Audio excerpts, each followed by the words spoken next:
ఒక మంచి బోధకుడు, ఒక గుడ్ టీచర్ ఆయన. కాబట్టి ఆ మాటను మనం చూద్దాం. మార్కు సువార్త 1వ అధ్యాయం 8వ వచనం. మార్కు సువార్త 1:8.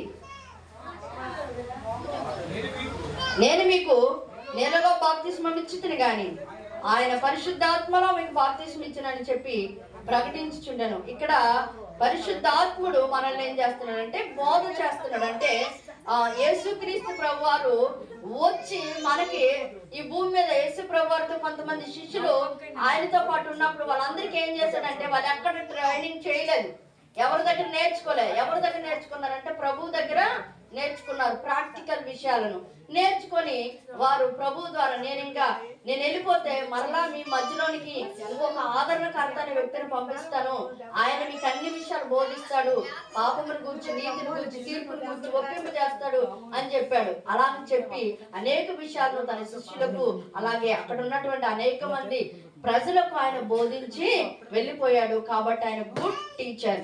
కాబట్టి నెక్స్ట్ తర్వాత ఆయన మినిస్టర్. ఆయన ఎవరు అని అంటే మినిస్టర్. మినిస్టర్ అంటే పరిచారకుడు. మత్తయి సువార్త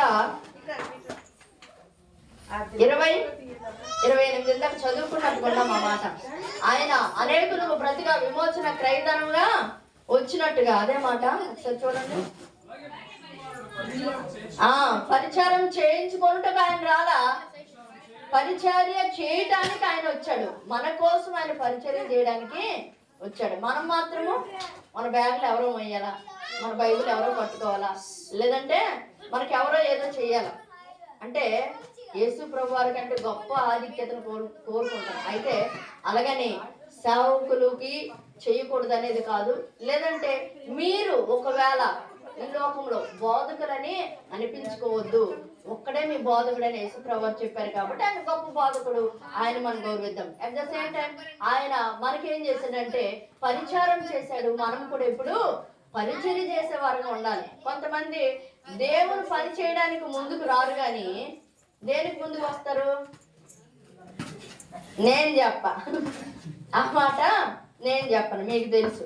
కాబట్టి మనం పరిచర్య చేసే వారంగా ఉండాలి, కానీ పరిచర్య చేయించుకునే వారంగా ఉండకూడదు. యేసు ప్రభు వారు పరిచర్య చేయుటకు అనేకులకు ప్రతిగా విమోచన క్రయధనముగా ఆయన వచ్చాడు. కాబట్టి మనం కూడా పరిచారకులుగానే ఉందాం. తర్వాత నెక్స్ట్ అబాలిష్ అంటే ఆయన పాపములను తీసివేయడానికి వచ్చినటువంటి దేవుడు. యోహాను పత్రిక, మొదటి యోహాను పత్రిక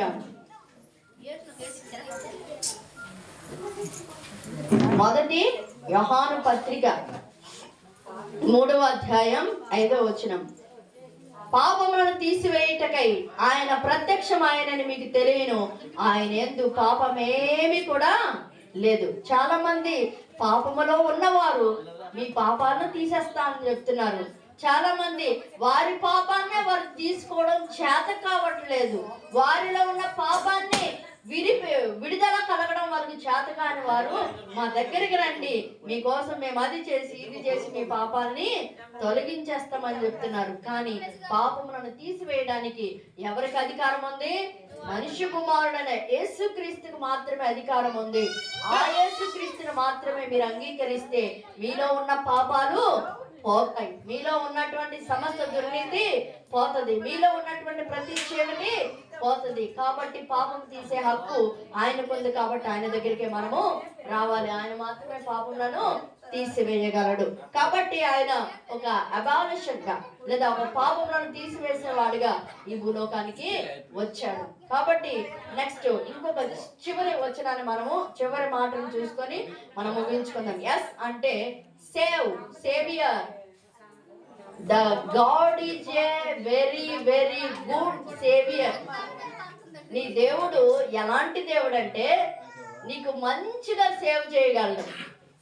నువ్వు ఒక నది దాటి వెళ్ళాలంటే నిన్ను సేఫ్ గా అవతలికి చేర్చగలడు. ఒక మనిషిని నమ్ముకున్నామంటే ఆ మనిషి మనకు మధ్యలో నట్టేట్లో తీసుకెళ్లి ముంచగలడు. కానీ ఈ దేవుడు అలాంటి వాడు కాదు, నట్టేట్లో ముంచే దేవుడు కాదు, సేఫ్ గా మనల్ని తీసుకెళ్ళగలడు. మత్తయి సువార్త 9:13. మత్తయి సువార్త 9:13 అయితే పాపులను పిలువద్దు వచ్చింది గాని నీతిమంతులను పిలువ రాలేదు.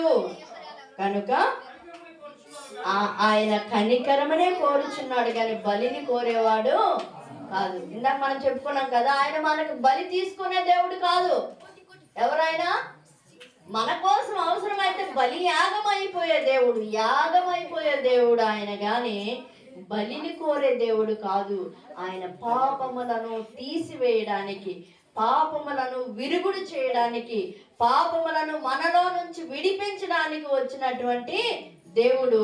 ఆయన ఒక మంచి సేవియర్. మన కోసం, మనల్ని సేవ్ చేయడం కోసం ఆయన సేఫ్ లేని ప్రదేశానికి వచ్చాడు. ఇక్కడ ఏమైనా సేఫ్ ఉందా ఆయనకు? ఇక్కడ ఈ భూమి మీదకి వచ్చినందుకు ఆయనకి ఏమైనా సేఫ్టీగా ఉందా భూమి మీద? ఆయన సేఫ్టీని వదులుకొని, ఆయన ఉన్నతమైన మహిమను వదులుకొని మన ద్వారా ఆయన మహిమపరచబడటానికి మనల్ని పిలుచుకున్నాడు. మనకి అనేక విషయాలను నేర్పించి మనకి స్వస్థతనిచ్చాడు. మనకేం చేశాడు? బాగు చేశాడు. మనల్ని విమోచించాడు. మనకి జీవాన్ని ఇచ్చాడు. నశించిపోతున్న మనల్ని రక్షించాడు.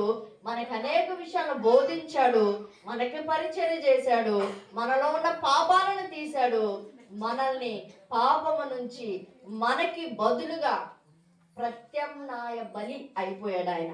మనకి బదులుగా, ప్రత్యామ్నాయం అంటే మనకి బదులుగా ఆయన మరణించాడు. మరి ఇలాంటి దేవుణ్ణి మనము వదులుకుంటే మనకంటే దౌర్భాగ్యులు, మనకంటే దరిద్రులు, మనకంటే నీచులు ఇంకొకరు ఉండరు. కాబట్టి ఎక్కడున్నా, ఏ స్థలంలో ఉన్నా దేవుణ్ణి మనం విడిచిపెట్టకుండా, దేవునికి దూరం అయిపోకుండా, దేవుణ్ణి వదిలిపెట్టకుండా, నువ్వే స్థితిలో ఉన్నా నీ నోట రావాల్సింది ఈ విమోచకుడైన దేవుణ్ణి, ఈ రక్షించే దేవుణ్ణి, ఈ బాగు చేసే దేవుణ్ణి, ఈ ప్రేమించే దేవుణ్ణి, లేదంటే నీ కొరకు ప్రాణం పెట్టే ఈ దేవుణ్ణి నీవు కోరుకోవాలి తప్ప వేరే దానిని, వేరే వాటిని